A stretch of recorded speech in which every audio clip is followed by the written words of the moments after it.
आज जो है प्रभु के वचन की ओर हम अपने ध्यान को लेके जाएंगे। आज के छोटी समय की चिंता के लिए मैं दो वचनों को आपके सामने लेके आना चाहता हूँ। जो मैं पढ़ता हूँ, इसे आप लोग अपने बाइबलों को खोलें और हम लोग उसे देखेंगे। मरकुस का सुसमाचार 16 अध्याय, मरकुस का सुसमाचार 16 अध्याय, उसका 15 से लेके, और दूसरा वचन जो है मत्ती का सुसमाचार 28वां अध्याय, उसका 18 से लेके हम लोग पढ़ेंगे। दो वचनों को हम लोग पढ़ेंगे। मत्ती का सुसमाचार 28 का 18 से लेके, वो बाद में हम लोग पढ़ेंगे। सबसे पहला मरकुस का सुसमाचार 16 अध्याय, उसका 15 से लेके मैं पढ़ता हूँ, आप लोग ध्यान से सुनिए इसे। और उसने उनसे कहा, तुम सारे जगत में जाकर सारी सृष्टि के लोगों को सुसमाचार प्रचार करो। जो विश्वास करे और बपतिस्मा ले, उसी का उद्धार होगा, परंतु जो विश्वास ना करेगा वह दोषी ठहराया जाएगा। दूसरा वचन को हम लोग पढ़ेंगे। मत्ती का सुसमाचार 28वां अध्याय, उसका 18 से लेके हम लोग पढ़ेंगे। मत्ती 28, उसका 18 से लेके। यीशु ने उनके पास आकर कहा, स्वर्ग और पृथ्वी का सारा अधिकार मुझे दिया गया है, इसलिए तुम जाओ, सब जाति के लोगों को चेला बनाओ और उन्हें पिता और पुत्र और पवित्र आत्मा के नाम से बपतिस्मा दो, और उन्हें सब बातें जो मैंने तुम्हें आज्ञा दी है मानना सिखाओ। और देखो, मैं जगत के अंत तक सदा तुम्हारे संग हूं।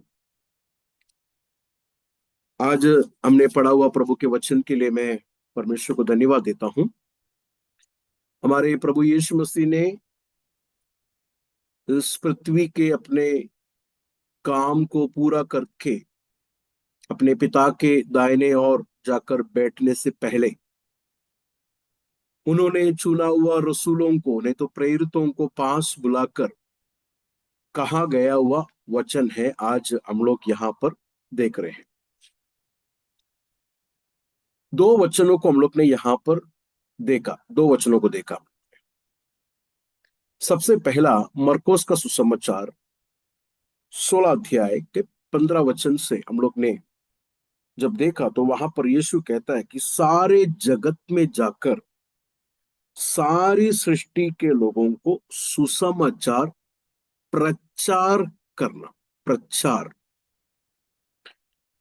और वहां पर हम ध्यान देने वाली बात है प्रचार करना, सुसमाचार को प्रचार करना। मत्ती का सुसमाचार 28वां अध्याय, उसका 18 से जब हम लोग पढ़ेंगे, तो स्पेशली 19वां वचन जब हम लोग देखेंगे, तो वहां पर लिखा है कि सब जाति के लोगों को चेला बनाओ।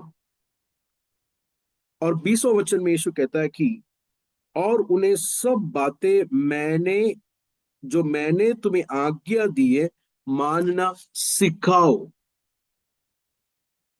तो मरकोस के सुसमाचार में प्रचार करो, मत्ती का सुसमाचार में सिखाओ। प्रचार करना और सिखाना दोनों अलग अलग बात है। बहुत सारे लोगों को लगता है कि दोनों एक ही है। दोनों एक नहीं है, दोनों अलग है।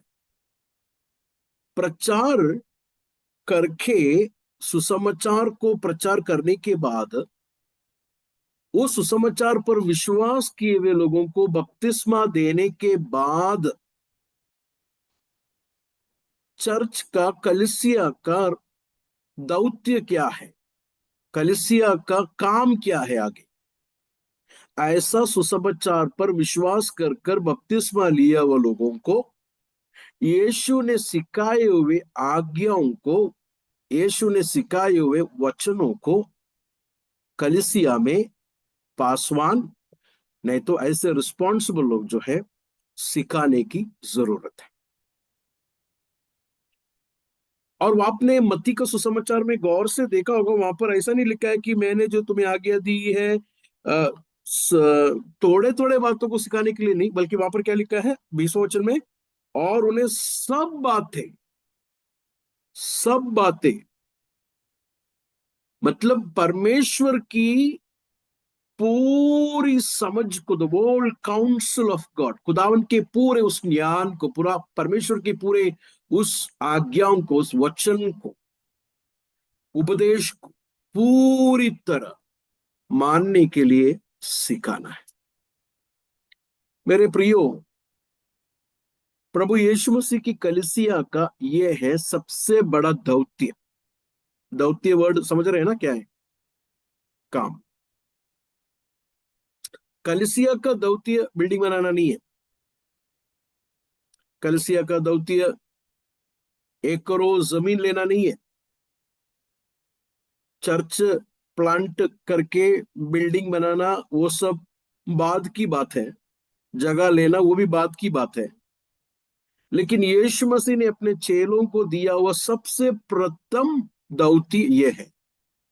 एक सिक्के को हम लेंगे तो सिक्के के दो साइड के जैसा मरकोस का सुसमाचार और मत्ती का सुसमाचार को हमें देखना है। सिक्के का एक साइड क्या है? कलीसिया का मकसद, दौत्य क्या है? सिक्के के एक साइड सारे सृष्टि के लोगों को सुसमाचार प्रचार करना है। यह है सिक्के के एक साइड। सिक्के का दूसरा साइड क्या है? प्रचार काली नहीं करना है, ऐसा सुसमाचार को विश्वास करके बपतिस्मा लिए हुए लोगों को आगे यीशु ने सिखाया हुआ, यीशु ने दिखाया हुआ, पहली शताब्दी के कलीसिया ने बोला हुआ, प्रेरितों ने सिखाया हुआ सारे बातें ये नए लोगों को सिखाना है, टीच कराना है। तो एक कलीसिया का, नहीं तो प्रभु यीशु मसीह की कलीसिया का दौत्य का, सिक्के का दो साइड, एक सिक्के का दो साइड जो है मैंने आज आप लोग के सामने पढ़ा है। तो हम लोग को दौत्य क्या है करके समझ में आया। हमारा मकसद क्या है? हमारा मकसद प्रभु यीशु मसीह ने बता दिया, ऑलरेडी हमें लिख के दे दिया, हमें प्लान बना के दे दिया, ये है आप लोग करना है। और ऐसे करने वाले को यीशु मसीह क्या कहता है मालूम है? और देखो मैं जगत के अंत तक तुम्हारे साथ। वो वायदा किसके लिए मालूम है? सबके लिए नहीं है। वो वायदा उनके लिए है जो ये दौत्य को जिस तरह यीशु ने कहा उस तरह करने वालों के लिए है ये वायदा। बहुत बार हम लोग जो है मत्ती 28 का लास्ट वो वर्ड को लेकर बोलते हैं कि सदैव हमेशा यीशु हमारे साथ है। लेकिन यीशु किसके साथ है? ऐसा यीशु मसीह के दौत्य को लेकर यीशु मसीह ने जो बोला हुआ उसी बात को करने वाले के साथ यीशु मसीह जगत के, संसार के अंत तक उनके साथ रहेगा। आप लोगों को समझ में आ रहा है मैं क्या कह रहा हूं? ठीक है। तो सबसे पहली बात हमने देखा कि कलीसिया को परमेश्वर ने दिया हुआ दौत्य ये है। तो अभी अगला बात देखेंगे, कलीसिया क्या है? क्या है कलीसिया? कलीसिया एक बिल्डिंग नहीं है, एक ईंट से बनाई हुई चीज नहीं है। वो है, लेकिन सबसे सर्वप्रथम कलीसिया क्या है कर कर हम लोग जरा देखने के बाद हम लोग इस वचन में आएंगे। ये आज का मीटिंग में ये प्रचार में खत्म हम नहीं कर पाएंगे, हमें सामने टाइम नहीं है।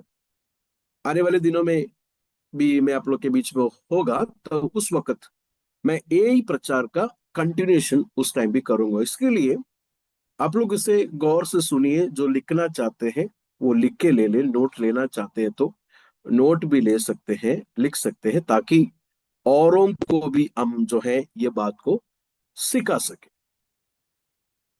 तो हम लोग पहले देखेंगे कि कलीसिया क्या है। कलीसिया क्या है करके बड़ा डिटेल में सीखने के लिए हमसे नहीं होगा, लेकिन बस मैं कुछ, केवल कुछ वचनों के आधार पर रखकर कुछ बातें मैं आप लोग को कहना चाहता हूं।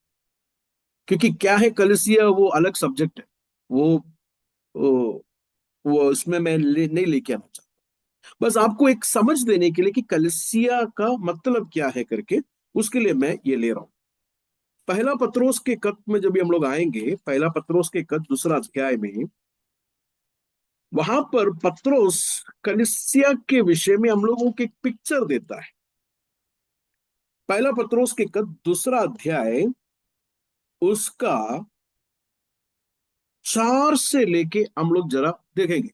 पहला पत्रोस 2 का 4 से लेके, उसके पास आकर, उसके पास आकर तो किसके बारे में कह रहा है?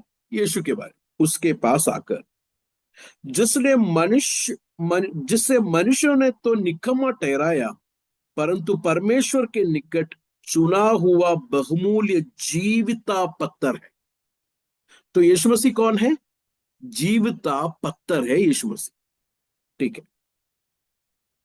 तुम भी, तुम भी मतलब किसको कह रहा है? किसको कह रहा है ये तुम? वो हम लोग देखेंगे। तुम भी, आप जीवते पत्थरों के समान। 4 में हम लोग ने देखा जीवित पत्थर कौन है? यीशु मसीह। 5 में हमसे कह रहा है कि तुम भी जीवते पत्थरों के समान आत्मिक घर बनते जाते हो। तो यीशु मसीह का कलीसिया का एक पिक्चर यहां पर हम लोग देखेंगे तो, यीशु मसीह की कलीसिया का नाम क्या है? आत्मिक घर। आत्मिक घर। और ये आत्मिक घर को कोई मिट्टी के ईंटों से या पत्थरों से नहीं बनाया गया है, बल्कि जीवते पत्थरों से बनाया गया। जीवते पत्थरों से बनाया गया। तो अभी जीवते पत्थर मतलब क्या है? जीवते पत्थर,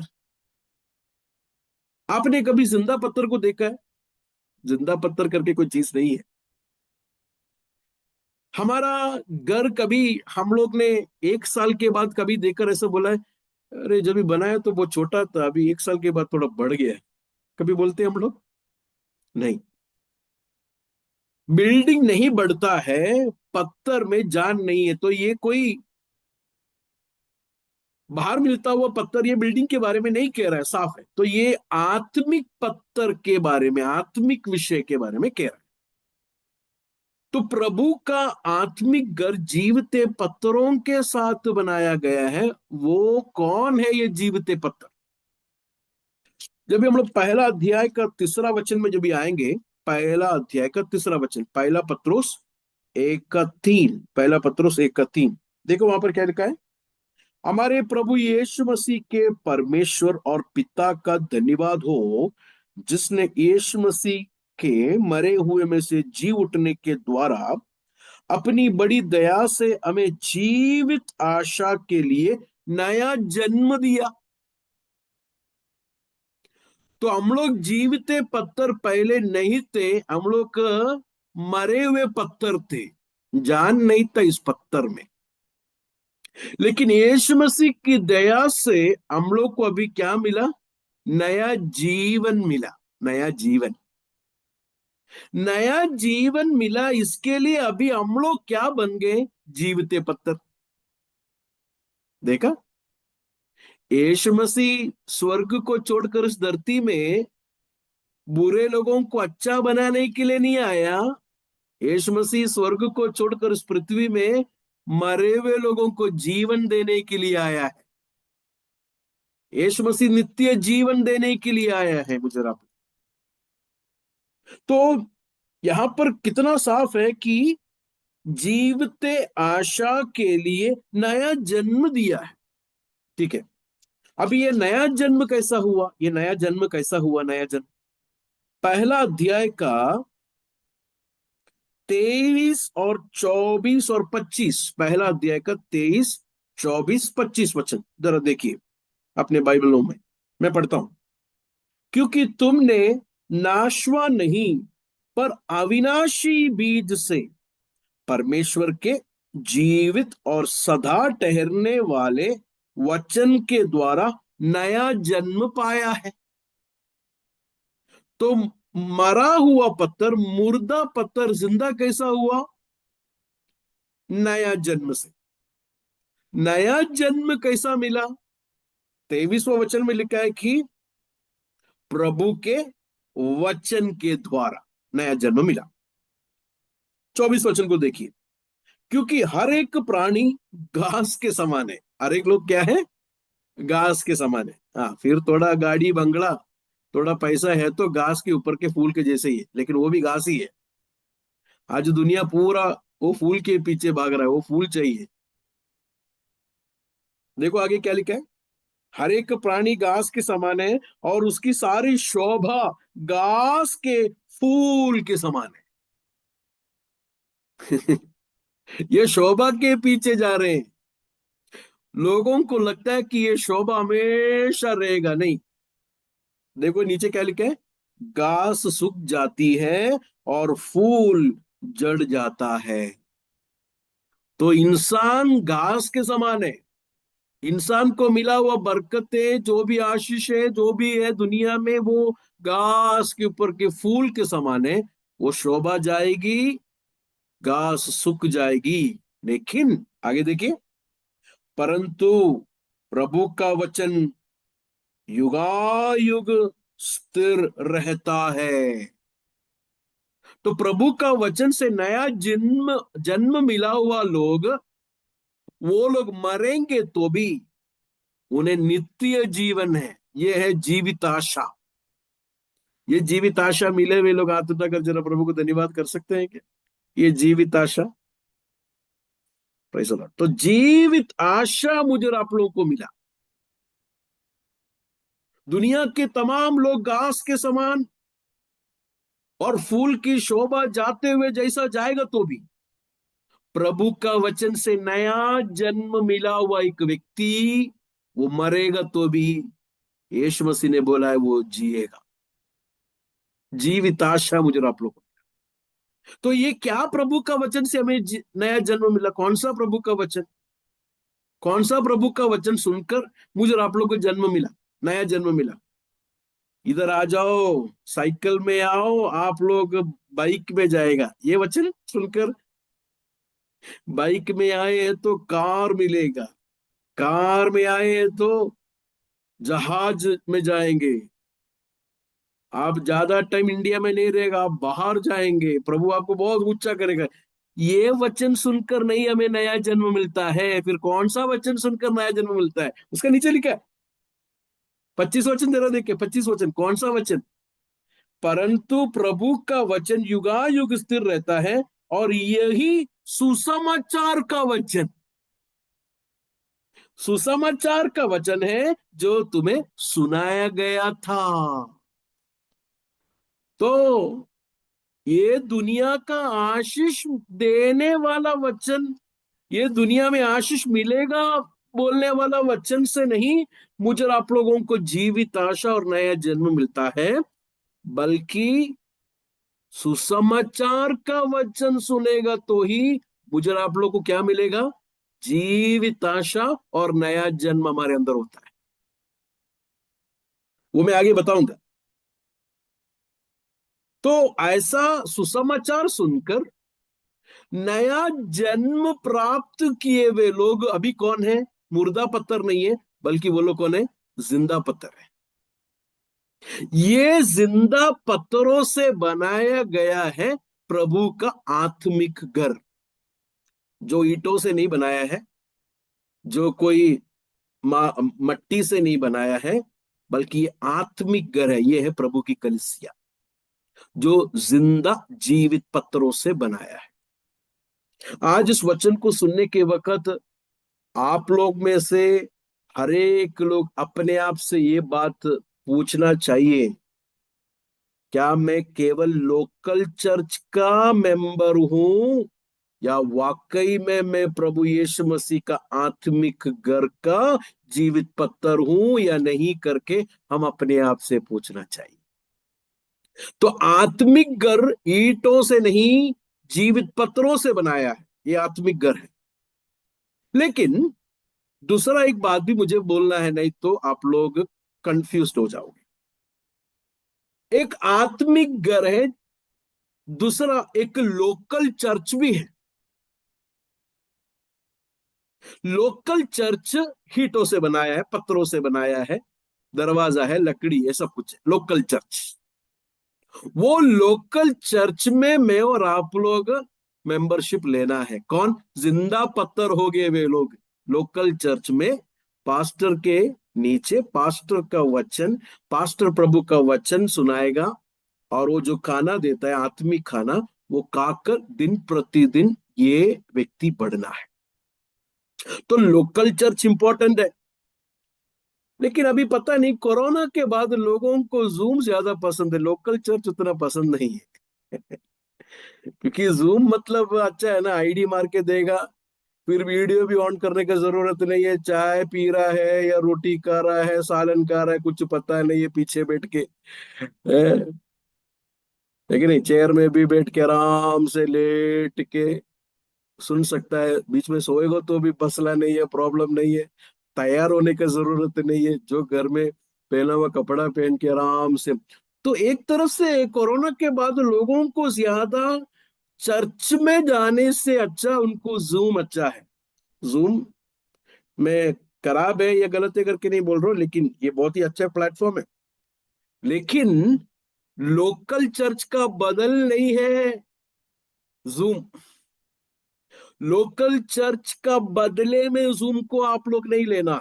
लोकल चर्च इंपॉर्टेंट है, क्योंकि लोकल चर्च में ही आप एक पास्टर के अधीन में रहते हैं, पासवान को अकाउंटेबिलिटी आप देते हैं। एक हफ्ता नहीं आएगा तो पास्टर कॉल करेगा, किधर, क्यों नहीं, किधर गया, पूछेगा ना। कुछ लोग डर के भी जाते हैं चर्च में, नहीं नहीं जाएगा तो पास्टर कॉल करेगा, देखो। लेकिन जूम में ऐसा नहीं है, सुबह एक जगह, दोपहर एक जगह, शाम को एक जगह, है कि नहीं? कोरोना के टाइम पे कैसा था? कोरोना के टाइम पे भी मुझे सुबह एक मीटिंग, दोपहर को एक मीटिंग, शाम को एक मीटिंग, फिर रात को एक मीटिंग, फिर रात को 12 बजे के बाद यूएसए का मीटिंग। ओहो, पूरा जगह पर ऐसा मीटिंग मीटिंग मीटिंग। लेकिन लोकल चर्च का जो इम्पोर्टेंस है वो बहुत जरूरी है। लोकल चर्च में परमेश्वर ने रखा गया वह पासवान, वो प्रभु का वचन को प्रिपेयर करता है, पूरा हफ्ता भर बैठकर प्रिपेयर करता है। लेकिन अफसोस की बात है, आज पासवान लोगों को प्रिपरेशन के लिए टाइम नहीं है, पूरा जगह पर बिजी। उधर जाएगा, फिर इधर जाएगा, फिर उधर जाएगा, फिर इधर जाएगा, फिर विजिटिंग घरों में जो गया वो उधर, फिर उधर से खाएगा, उधर से पिएगा। मैं सारे पास्टरों के बारे में नहीं, लेकिन ज्यादातर लोग बहुत सारे बातों में उलझा गया हुआ है। मेरे हिसाब से पास्टर लोग बहुत ज्यादा टाइम प्रभु के वचन को सीखने के लिए देना चाहिए। प्रेरित पत्रों से एक बात कहता है, अमाल चैप्टर 6 में, मैं पढ़ता हूं उसे। अमाल चैप्टर 6, वहां पर एक समस्या हुआ। तो समस्या होने के बाद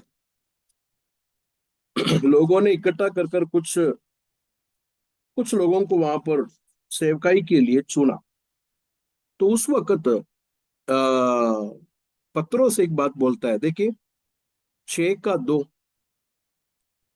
तब उन 12 ने चेलों की मंडली को अपने पास बुलाकर कहा, यह ठीक नहीं है कि हम परमेश्वर का वचन को छोड़कर खिलाने पिलाने की सेवा में रहे। प्रभु का वचन को छोड़कर, मेरे प्रियो, प्रभु का वचन को छोड़कर किसी बात में बिजी हम लोग नहीं रहना। क्योंकि पासवान का काम है प्रभु का वचन को प्रिपेयर कर। अभी मैं आपसे एक बात पूछता हूँ। हमारे घर में एक मेहमान आ रहे हैं, समझो।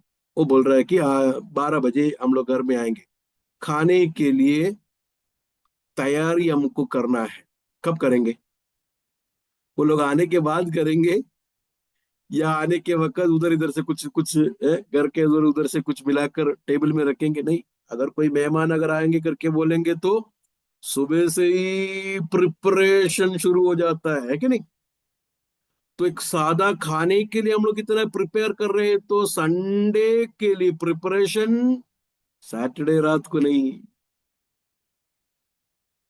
संडे का प्रिपरेशन पूरा हफ्ता भर कलिसिया के लोगों के लिए, विश्वासियों के लिए प्रार्थना करके, प्रिपेयर कर कर, परमेश्वर का वचन को प्राप्त कर कर उनको परोस के देना है पासवान का काम।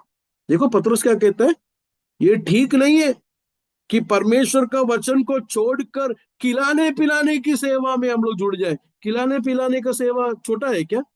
नहीं। खिलाने पिलाने का सेवकाई छोटा नहीं है, लेकिन प्रभु का वचन को बदलकर छोड़कर सेवकाई, ये सेवकाई नहीं है। अभी देखें चौथा वचन जरा देखें, 6 का 4, प्रेरितों के काम 6 का 4।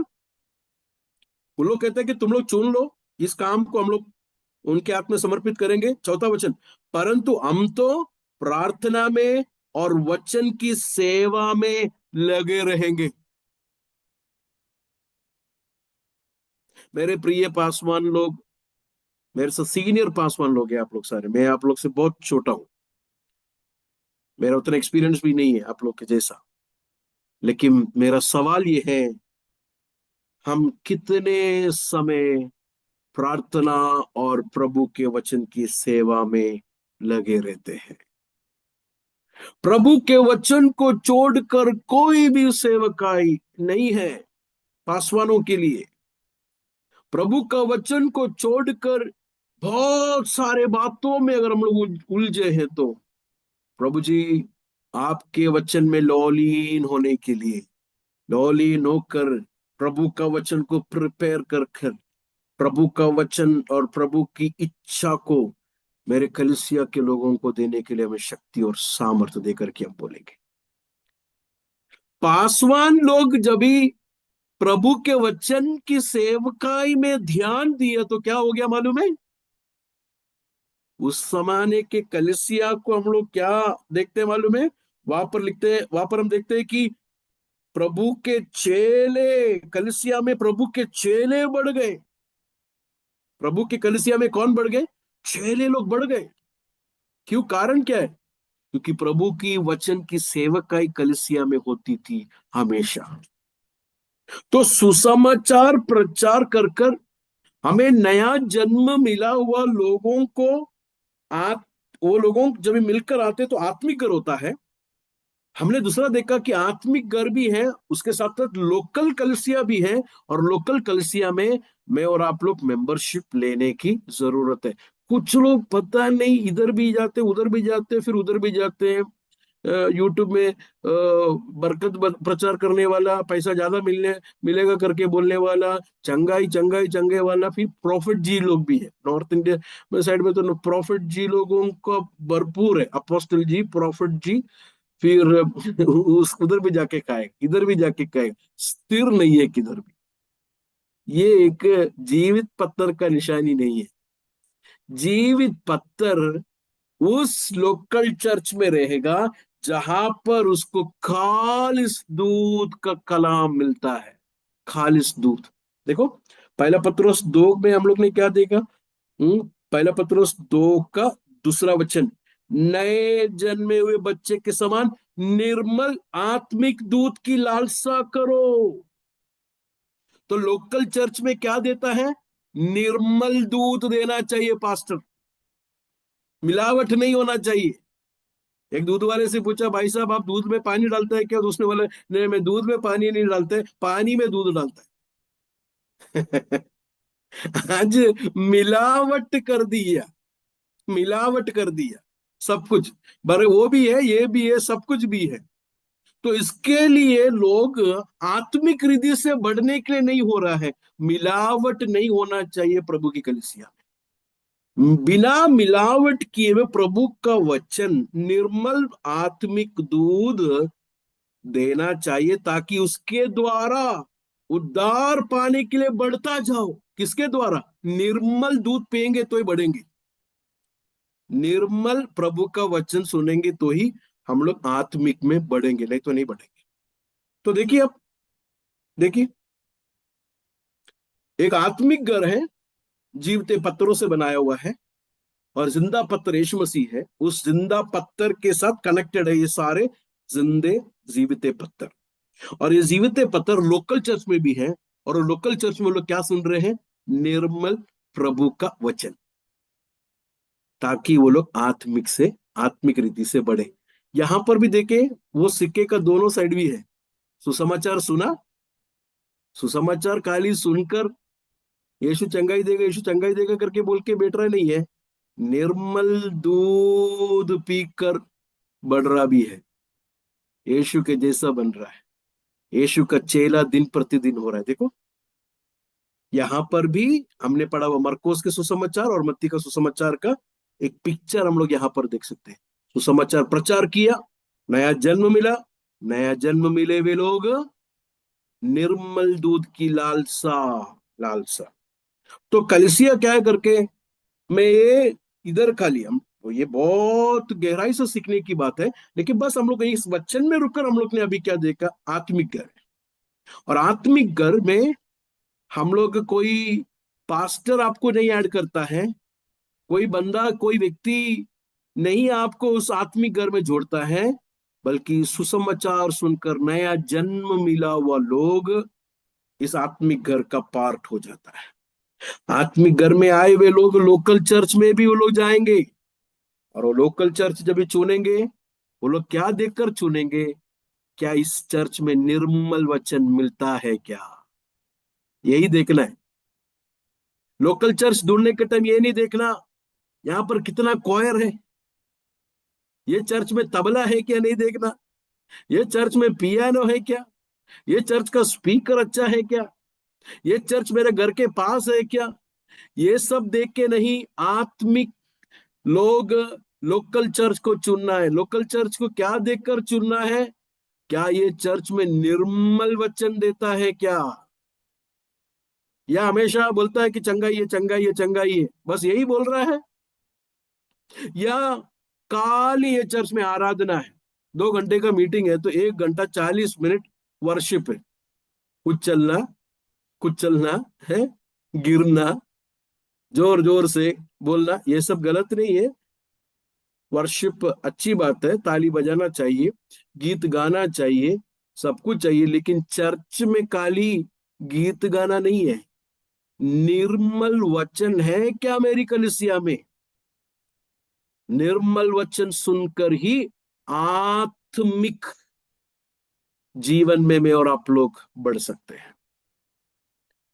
मेरे प्रिय, आप लोग को समझ में आ रहा है हम क्या सीख रहे हैं करके, कलीसिया, और उस कलीसिया को यीशु मसीह ने दिया वो दौत्य।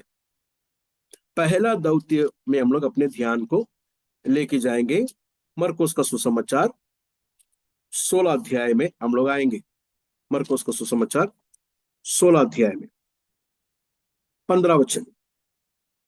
और उसने उनसे कहा, तुम सारे जगत में जाकर सारी सृष्टि के लोगों, तो सुसमाचार जो है केवल क्रिश्चियन लोगों के लिए नहीं है, सारी सृष्टि के लोगों के,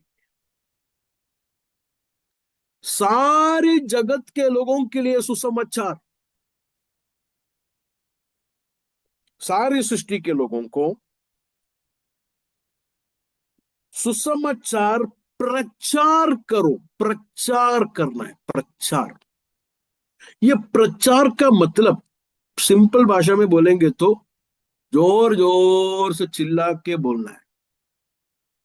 जब एक राजा आने से पहले राजा का मंत्री आगे चलकर जोर जोर से चिल्लाकर बोलता है, राजा आ रहा है, राजा आ रहा है, उसी तरह हमें चिल्लाकर बोलना, यह है प्रचार करना। स्पीक आउट, जोर से प्रचार करना है सुसमाचार। क्या प्रचार करना है, क्या प्रचार करना है, लूका का सुसमाचार में जरा ये क्या प्रचार करना है, सब यीशु मसीह ने हमको सिखाया है। हम लोग वो क्या बोल रहा है, ये क्या बोल रहा है, वो सब हम लोग को देखने की जरूरत नहीं है। प्रभु का वचन क्या बोल रहा है, यीशु मसीह ने हमको क्या बोला, वो देखेंगे हम लोग। लूका का सुसमाचार 24वां अध्याय, उसका 45-46 से लेके मैं पढ़ता हूं।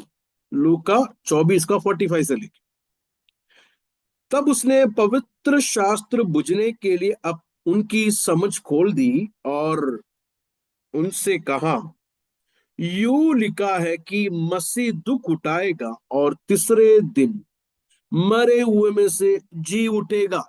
क्या प्रचार करना है? क्या प्रचार करना है? किसके बारे में प्रचार करना है? प्रचार का सब्जेक्ट कौन है? यीशु मसीह। क्या प्रचार करना है? उनका मृत्यु और उनका जी उठना। हालेलुया। अगला देखिए। और यरूशलेम से लेकर सब जातियों में मन फिराओ। यीशु मसीह है हमारा सब्जेक्ट। यीशु मसीह क्या किया, वो है हमारा सब्जेक्ट। तो दो बात, यीशु मसीह कौन है, यीशु मसीह ने क्या किया, ये है सब्जेक्ट, ये है प्रचार करना। अगला, यीशु मसीह कौन है, यीशु मसीह ने क्या किया करके लोगों को बताने के बाद लोगों को बोलना है कि मन फिराओ। मन फिराना है। मन फिराओ का और पापों की क्षमा का प्रचार। प्रचार क्या करना है करके यीशु मसीह ने बताया हमको। लेकिन मैं पूछता हूं, आज कितने जगहों पर यह प्रचार नहीं करता? कितने जगहों पर यीशु मसीह कौन है कर कर नहीं बताते? कितने जगहों पर यीशु मसीह का मृत्यु किसके लिए हुआ कर कर नहीं बताते? यीशु मसीह क्यों जी उठा कर कर नहीं बताते? क्यों मन फिरा नहीं करके नहीं बताते? मन फिराएगा तो क्या मिलेगा कर कर बहुत जगहों पर नहीं बता रहे हैं। बल्कि दुनिया की बातें उनके जहन में डालकर, उनके दिमाग में डालकर लोगों को बेचते हैं। तो लोग क्या सोचते हैं मालूम है? अरे मैंने उधर गया सही नहीं हुआ, इधर गया सही नहीं हुआ, इधर गया सही नहीं हुआ, चलो यीशु को भी जरा ट्राई कर लेंगे, शायद सही हो जाएगा। तो लोगों को क्यों ऐसा लग रहा है मालूम है? क्योंकि प्रचार करने वाला भी ये बोला है, आप उधर इधर गए है ना, यीशु के पास हो सब सही हो जाएगा। यीशु के चेले लोग ने कभी ऐसा नहीं प्रचार किया, यीशु के पास हो सब सही हो जाएगा। कभी प्रचार किया? यीशु के चेलों को छोड़ो, यीशु ने कभी प्रचार किया ऐसा, मेरे पास आओ सब सही हो जाएगा? तो जब भी हम लोग प्रचार करते हैं कि यीशु के पास आओ तो सब सही हो जाएगा, लोग सोचते हैं, अरे उधर गया था, हम लोग उधर इतना पैसा खर्चा किया, इधर इतना पैसा खर्चा किया, अब ये बंदा भी बोल रहा है इधर आओ सब सही हो जाएगा, तो ठीक है चलो। क्या एतराज है, क्या प्रॉब्लम है यीशु को जरा ट्राई करने के लिए? कर लेते यीशु को जरा ट्राई, काम सही हो जाएगा। तो देखे मेरे प्रियो, दुनिया का कोई भी एक व्यक्ति दे सकता हुआ बात अगर देने के लिए हो सकता है, तो यीशु मसीह स्वर्ग को छोड़कर इस पृथ्वी में आने की जरूरत नहीं है। तो दुनिया का अगर कोई बंदा दे सकता है, वही देने के लिए यीशु स्वर्ग को क्यों छोड़कर आए? समझ में आ रहा है आपको? दुनिया का कोई व्यक्ति जो हमें दे सकता है, वही चीज यीशु दे रहा है, तो फर्क क्या है? फर्क क्या है? मैंने मेरे एक दोस्त से पूछा, सुसमाचार क्या है? तो उसने बहुत कुछ आंसर बोला। तो उसने मुझे एक एग्जांपल दिया, दारू पीने वाले को मैं जाकर बोलूंगा यीशु मसीह तेरा दारू को छुड़ा सकता है। मैंने बोला मेरा नाना जी बहुत दारू पीता था, सुसमाचार ने नहीं उसको छुड़ाया। डॉक्टर के पास गया, डॉक्टर ने कहा अच्छा इंजेक्शन दिया, दारू छोड़ दिया। गलत नहीं लेना, यीशु दारू नहीं छुड़ा सकता है वो मैं नहीं बोल रहा हूँ। कहने का तात्पर्य यह है कि दारू छुड़वाने के लिए यहाँ पर डॉक्टर और हॉस्पिटल्स भी है। तो दारू छुड़वाने का काम है यीशु का काम, तो स्वर्ग को छोड़कर क्यों आया? यीशु मसीह स्वर्ग को छोड़कर इसके लिए आया क्योंकि कोई भी नहीं दे सकता हुआ बात देने के लिए, कोई भी नहीं दे सकता, कोई भी नहीं दे सकता। इसके लिए ये जरूरी हुआ कि परमेश्वर पिता को अपने एक लौता बेटे को मेरे और आपके लिए देने के लिए। क्यों? कि कोई भी नहीं दे सकता हुआ एक बात यीशु मसीह के सुसमाचार में है। इसके लिए यीशु का सुसमाचार सब समाचार से अलग है। यीशु बाकी सारे लोगों से अलग है। यीशु ने ये नहीं कहा मैं भी मार्ग हूं, यीशु ने कहा मैं ही मार्ग हूं, मैं ही सत्य हूं, मैं ही जीवन हूं। मतलब यीशु अलग है, यीशु का सुसमाचार भी अलग है। दुनिया कोई भी नहीं दे सकता हुआ बात है यीशु मसीह सुसमाचार से मुझे और आप लोग को दे रहा है। कौन दे सकते हैं आप लोगों को? कौन माफ कर सकते हैं आप लोगों को आपके पापों को? कोई दुनिया के लोग आपके पापों को माफ कर सकता है जो हमने खुदावन के सामने किया? खुदावन के प्रति किया हुआ गुनाह को माफी खुदावंद ही, परमेश्वर ही दे सकता है। Praise the Lord. आपको इस परमेश्वर के साथ दोबारा मेल कौन करवा सकता है? दुनिया का कोई डॉक्टर करवा सकता है? आपका सृष्टिकर्ता के साथ मेल उसी कोई कर सकता है जो परमेश्वर है। वही मुझे आप लोगों को परमेश्वर के साथ सुलह कर सकता है, मेल कर सकता है। कौन है जो मरा हुआ, आत्मिक में मरा हुआ व्यक्ति को जिंदगी दे सकता है? आत्मिक जिंदगी दे सकता है, भरपूरी का जिंदगी दे सकता है? कोई नहीं दे सकता। यीशु मसीह ही दे सकता है भरपूरी का जीवन, आत्मिक जीवन यीशु मसीह ही दे सकता है। आप लोगों को समझ में आ रहा है मैं क्या कह रहा हूं? सुसमाचार दुनिया के सारे समाचारों में से पूरी तरह अलग है। यीशु मसीह सारे पुरुषों से, सारे गुरुओं से, सारे लीडरों से अलग है। डिफरेंट है यीशु मसीह, टोटली डिफरेंट। यीशु का सुसमाचार भी अलग है, यीशु मसीह भी अलग है। लूका का सुसमाचार में दोबारा आइए, क्या प्रचार करना है? क्या प्रचार करना है हम लोगों को? लूका 24 का 46। और उनसे कहा, यह लिखा है कि मसीह दुख उठाएगा और तीसरा दिन मरे हुए में से जी उठेगा। 45 जरा देखिए। तब उसने पवित्र शास्त्र बुझने के लिए उनकी समझ खोल दी। 44 जरा देखिए, 44 भी जरा देखिए। 44। फिर उसने उनसे कहा, ये मेरी वे बातें हैं जो मैंने तुम्हारे साथ रहते हुए तुमसे कही थी कि अवश्य है कि जितनी बातें मूसा की व्यवस्था और भविष्यवक्ता और भजनों के पुस्तक में मेरे विषय में, किसके विषय में? यीशु मसीह के विषय में, मेरे विषय में लिखी है वो पूरी होना है। तो हमारा सुसमाचार का विषय क्या है? हमारा सुसमाचार का विषय क्या है? हमारा सुसमाचार का विषय हम लोग नहीं है। हम लोग का सुसमाचार का विषय यीशु मसीह है। हमारा सुसमाचार का विषय यीशु मसीह है। जो कुछ बातें विषय मेरे विषय में लिखी है वो सब पूरी हो जाए। और ये बात समझने के लिए, बुझने के लिए यीशु ने उनके बुद्धि को, उनके समझ को खोली और कहा कि ये लिखा है कि मसीह दुख उठाएगा और तीसरे दिन मरे हुए में से जी उठेगा। तो क्या है विषय? यीशु मसीह विषय। क्या विषय लोगों के सामने बताना है? यीशु मसीह मरा और तीसरे दिन जी उठा। किसके लिए जी उठा? आगे लिखा है, तुम्हारे पाप की मुक्ति के लिए, पापों की क्षमा के लिए जी उठा। तुम्हें परमेश्वर के साथ मेल करवाने के लिए मरा, मरकर जी उठा। ये प्रचार करना है। Praise the Lord. एक अच्छा डॉक्टर के पास जाओ, एक अच्छा डॉक्टर के पास जाएगा तो आपको देख के ही शुरू में दवाई नहीं देगा वो। ऐसा कोई डॉक्टर है आपको देख के ही दवाई देना शुरू हो जाएगा? नहीं। पहले क्या करेगा? पूरा परखेगा।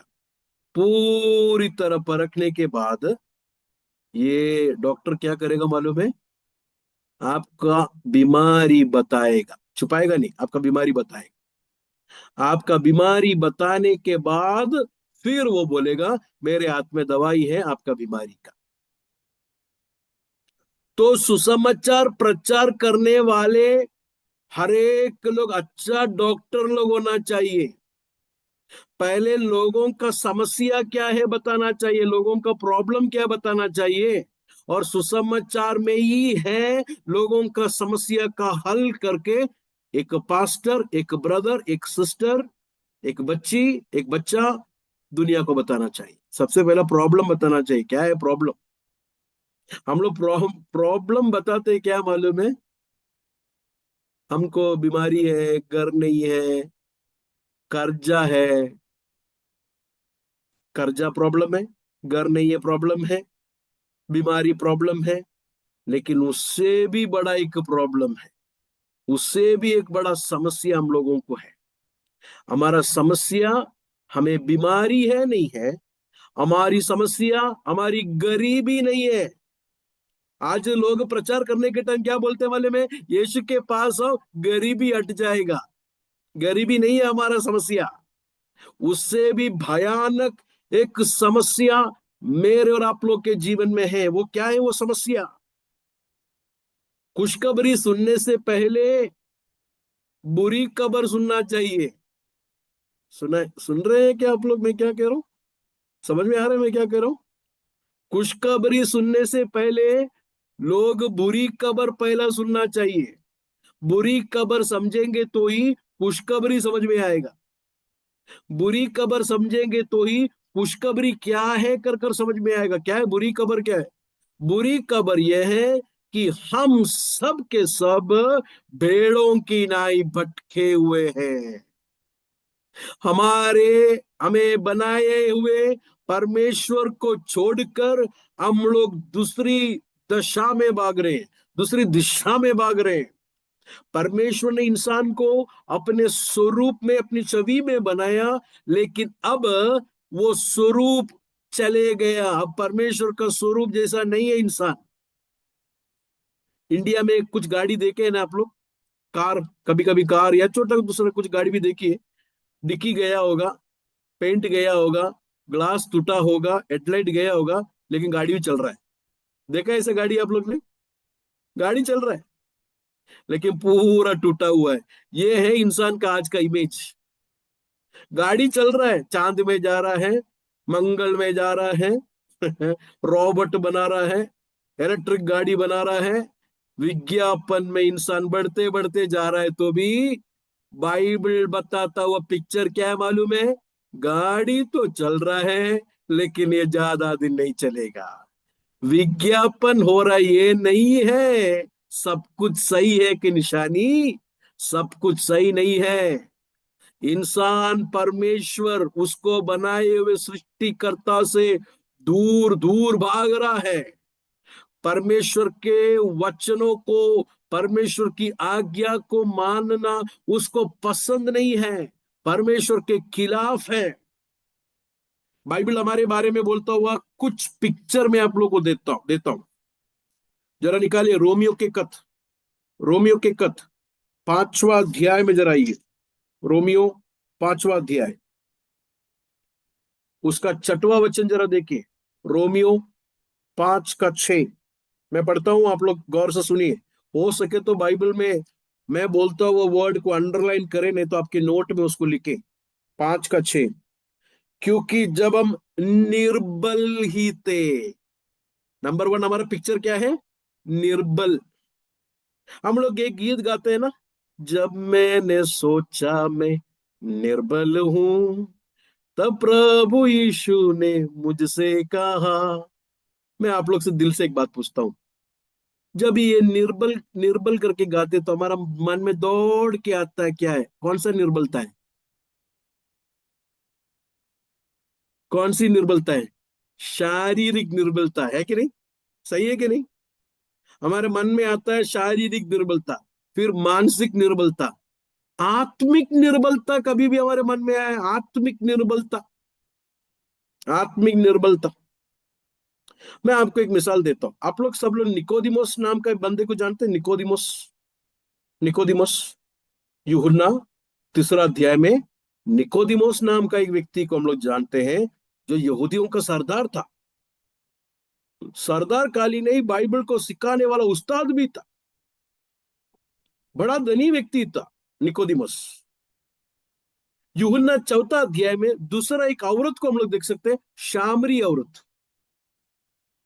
निकोदिमोस को एक साइड रखो, शामरी औरत को एक साइड रखो, दोनों के बीच में कोई समानता भी नहीं है। निकोदिमोस बाइबल जानने वाला व्यक्ति, शामरी स्त्री नहीं जानती। निकोदिमोस बाइबल में लिखा हुआ बातें सही रीति से करने वाला व्यक्ति, इसको 5 पति था, जो अभी रहती है वो भी उसका पति नहीं। तो निकोदिमोस और ये सामरी स्त्री के बीच में कोई समानता नहीं है, दोनों अलग अलग, दो साइड में उनको करना पड़ेगा, दोनों अलग है। लेकिन एक बात इन दोनों के बीच में कॉमन है, एक बात इन दोनों में मिलता जुलता है। क्या मालूम है? क्या मालूम है? यीशु मसीह ने निकोदिमोस को बोला, अगर तू नए सिरे से पैदा नहीं होगा तो खुदा परमेश्वर का राज्य नहीं देखेगा। तो उसने क्या जवाब दिया मालूम है? अभी आदमी बूढ़ा हो गया तो मां के पेट में कैसा जाएगा? यीशु मसीह ने आत्मिक नए जन्म के बारे में बोला, इसको क्या समझा? शारीरिक जन्म के बारे में। बूढ़ा हो गया तो अभी मैं मां के कोख में कैसे जाएगा? शामरी स्त्री से परमेश्वर ने बोला कि मुझे थोड़ा पानी दे दो, तो शामरी स्त्री ने कहा, तू तो यहूदी है और मुझसे क्यों पूछ रहा है पानी? तब यीशु उनसे बोला, अगर तू जानती मैं कौन हूं तो उससे पूछती और वो तुझे जीवन का जल देता। तब शामरी स्त्री ने क्या बोला? तेरे पास पानी लेने के लिए एक छोटा बकेट भी नहीं है, छोटा ग्लास भी नहीं है, तू किधर से पानी देगा? इसकी निर्बलता देखा। यीशु ने आत्मिक जल के बारे में बात किया, औरत को बावड़ी का जल के बारे में। निकोदिमोस और औरत को लेके आके देखिए, दोनों निर्बल है, दोनों को आत्मिक बात नहीं समझ में आ रहा है। यह है हमारी निर्बलता। हमारी निर्बलता शारीरिक निर्बलता से भी बड़ा खतरनाक निर्बलता है हमें, वह है आत्मिक निर्बलता। परमेश्वर को नहीं देख पा रहे, परमेश्वर को नहीं समझ पा रहे, परमेश्वर की इच्छा क्या कर कर नहीं जान पा रहे, ये निर्बलता, ये है मैं और आप लोग। दूसरा हमारे बारे में देता हूं पिक्चर देखे, 5 का 6 में जरा देखिए, 5 का 6। पहला कौन है? निर्बल। दूसरा, क्योंकि जब हम निर्बल ही थे तो मसीह ठीक समय पर भक्तिहीनों के लिए। दूसरा हमारा पिक्चर क्या है? भक्तिहीन। भक्तिहीन का मतलब परमेश्वर नहीं है जिंदगी में, बाकी सब कुछ है। परमेश्वर खाली नहीं है लेकिन बाकी सब कुछ है। भक्तिहीन, ये है दूसरा हमारा पिक्चर। तीसरा हमारा पिक्चर देखे, 8वां वचन।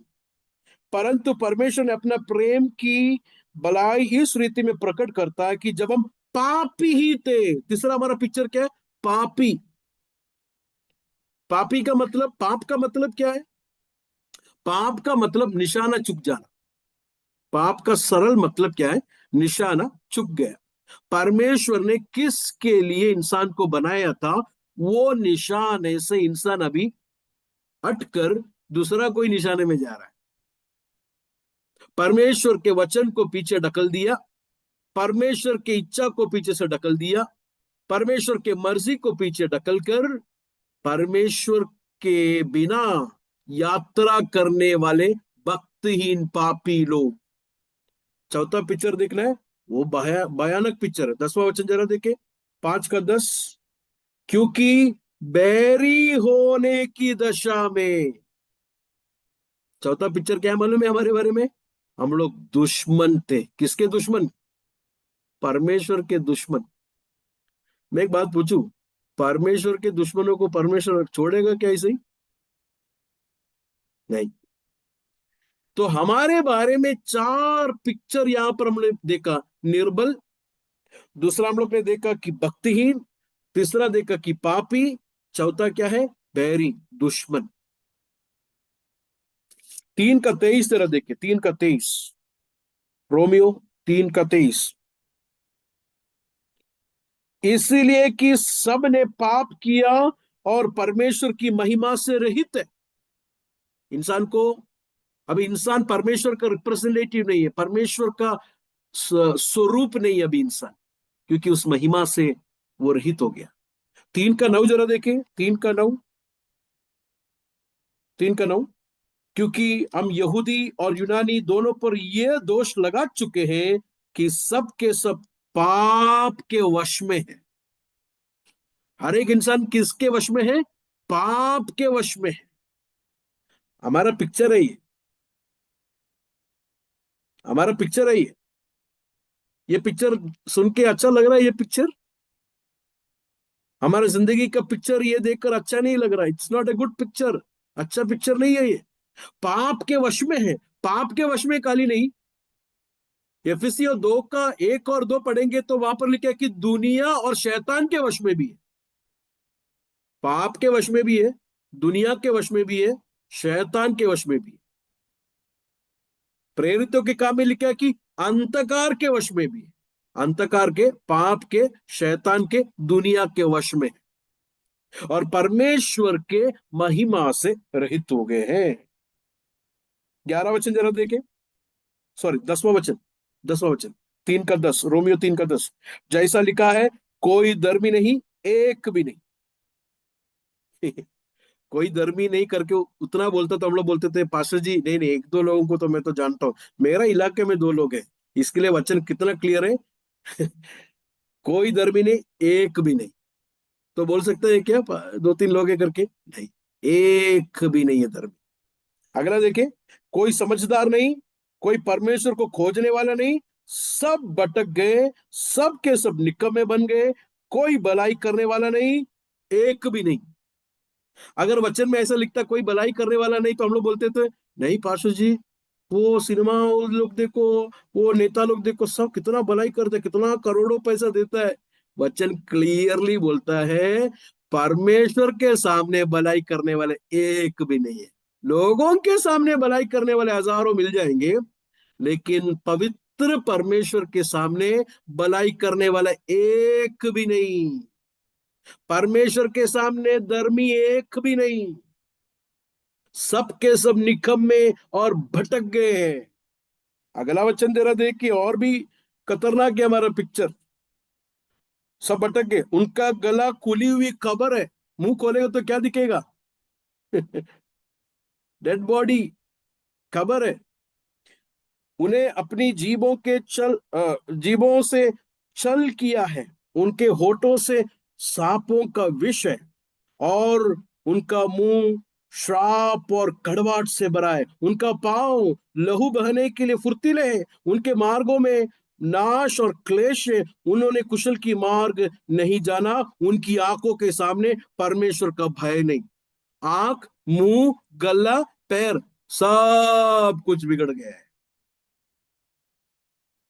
Prize the lord, praise the lord. 19 20, 3 का 19 और 20, 3 का 19 और 20। हम जानते हैं कि व्यवस्था जो कुछ कहती है उन्हीं से कहती है जो व्यवस्था के अधीन है, इसलिए कि हर एक मुंह बंद किया जाए और सारा संसार परमेश्वर के दंड के योग्य ठहरे। हम लोग गीत गाते हैं ना, योग्यता से बढ़ के दिया, राइट? सच में हम लोग किसके योग्य है मालूम है? नरक के योग्य है। हम लोग दंड के योग्य है। यह है हमारा पिक्चर, ट्रू पिक्चर। परमेश्वर के सामने दंड के योग्य है, क्योंकि व्यवस्था के कामों से कोई प्राणी उसके सामने धर्मी नहीं ठहराएगा, क्योंकि व्यवस्था के द्वारा पाप की पहचान होती है। हमारा पिक्चर उतना सुहावना नहीं है, कर कर मैंने आप लोगों को सरल बातों से बताया। ऐसा आदमी को क्या है योग्य? नरक है योग्य। ऐसा आदमी को क्या है योग्य? दंड है योग्य। लेकिन सुसमाचार क्या है मालूम है? यीशु मसीह आपके बदले में वो सूली पर मरा, मरा काली नहीं, तीसरा दिन जी उठा, आपके गुनाह को लेकर। जो पाप नहीं जानता था, जो पाप नहीं किया, आपके बदले में सूली पर मरा, ताकि आपको पाप की क्षमा मिले, आपको उस महिमा का आशा मिले, आपको नित्य जीवन मिले। ये है सुसमाचार। ये सुसमाचार प्रचार करना चाहिए। पहला बुरी खबर बताकर अच्छी खबर बताना चाहिए। पहला बैड न्यूज, फिर गुड न्यूज, तो ही लोगों को समझ में आएगा। नहीं तो लोग सब क्या सोचते हैं मालूम है? मैं तो ठीक हूँ, मैं तो सही हूँ, मैं तो किसी को नहीं मारा, मैं तो वो नहीं करता, मैं तो ये नहीं करता, मैं तो सही हूँ। भाई साहब, लोगों के सामने सही है, धर्मी और पवित्र परमेश्वर के सामने तू पापी और निकम्मा है। यह है पिक्चर। और तू दंड के योग्य है। क्या है योग्य? नरक में। नरक में आज पकड़ के डालेगा तो कोई बोलेगा परमेश्वर को, क्या किया परमेश्वर आपने? कोई नहीं बोल सकता है। किसी को अधिकार नहीं बोलने को। क्योंकि मुझे जो मिले, मैं योग्य हूं उसका। एक और बात बोलकर मैं यहाँ पर बंद करता हूँ, मुझे मालूम है थोड़ा टाइम मैंने ज्यादा ले लिया। एक और बात बोलकर मैं बंद करता हूँ। सूली का दो चोरों को हम लोग देख सकते हैं, दोनों ने यीशु मसीह के खिलाफ बात किया। लेकिन एक व्यक्ति के अंदर मन फिरावट आया। उसने क्या कहा मालूम है? हमने जो किया वो ही हम लोग सह रहे हैं, हमको जो योग्य है वो ही मिला। और उसने यीशु को मुड़कर देखकर कहा, प्रभु, आप जब भी राजा होकर राज्य प्राप्त करने के लिए आएगा, मुझे भी याद रख। मैं ये सूली पर मरना मैं योग्य हूं, ऐसा उस चोर के जैसा, ऐसा उस जखाई के जैसा, ऐसा उन पापियों के जैसा जो पेंटिकॉस्ट के दिन पत्रोस के सामने आकर का, भाई हो हम क्या करें? ये बुरी खबर सुनने के बाद, मेरा पिक्चर परमेश्वर के सामने सही नहीं है। ये सुनने के बाद उस चोर के जैसा यीशु के पास आकर हम लोग कहेंगे क्या? यीशु मसीह, मेरे गुनाह को आपने लिया, मेरे बदले में आपने मरा, धन्यवाद, मुझे आप उद्धार दें। ऐसे लोगों को यीशु मसीह उनको उद्धार देगा उनके विश्वास से। ये हमको प्रचार करना है। बाकी अगला क्लास में देखेंगे। प्रभु हम सबको आशीष दे।